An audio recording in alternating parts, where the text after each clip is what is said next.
HR professionals increasingly find themselves having to present at events or speak to boards, and this can be very challenging. So what are some handy tips? Communication skills coach Dr. Gary Wohlman says that public speaking is all about maintaining a relationship with the audience and keeping yourself on track even when you sometimes lose the plot. What to do when you lose the plot, when you forget what to say. It's very embarrassing to say, I forgot what to say. I can't find my notes. I've lost track of what to tell you. No one wants to look like that on stage. However, if I shift that to, where are we going to go from here?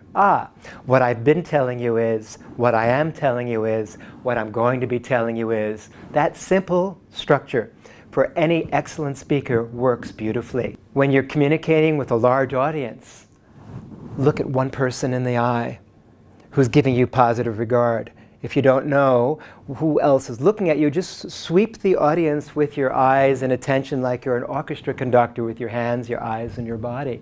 And you'll see different groups of people seeing the room like a pie that you can slice into different elements, 2 or 3 slices. And therefore, when I make a key point in one area and finish, and then make another key point in another area, I'm always having my eyes on someone who's making contact with me. MC and professional speaker Michael Neaylon of MC Me believes that just as important as content or delivery is finding your personal style.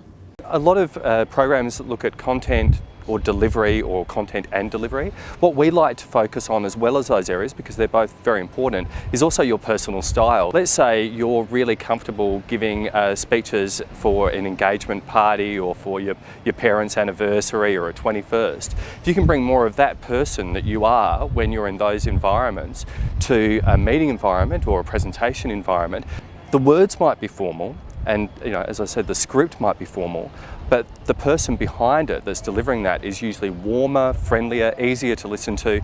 And often if the idea is a really big one or a complex strategy that you need to get across, the more relaxed you are and the more you are, the more we hear it. So it actually works for you across the board. Finally, Neaylon and Wohlman both believe it is paramount to name and address any negativity or big questions in the room yourself in order to appear confident and not be caught out. Okay, so if you've got a room where you're 20 years younger than everyone else in the room, it's a great thing to do, which is to what we call name the elephant in the room, which is to frame that and say, I understand that I'm 20 years younger or thereabouts to other people in this room. Where I do have something that's unique that I can bring to the table is X, Y, and Z. And even though I might not have the 20 years experience that you have, and I extremely respect that, I do have this expertise that I can bring.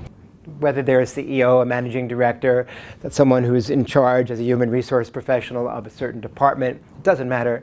As long as they're able, at this stage, to be able to say, one of the most difficult questions that I'm often asked is, and then they answer it on stage before someone uses their firing to attack them. So it takes away the attack by being able to preview the questions that one would otherwise be afraid to be asked. That also gives them a greater command of speaking. This is Hannah Temple reporting for HC Online.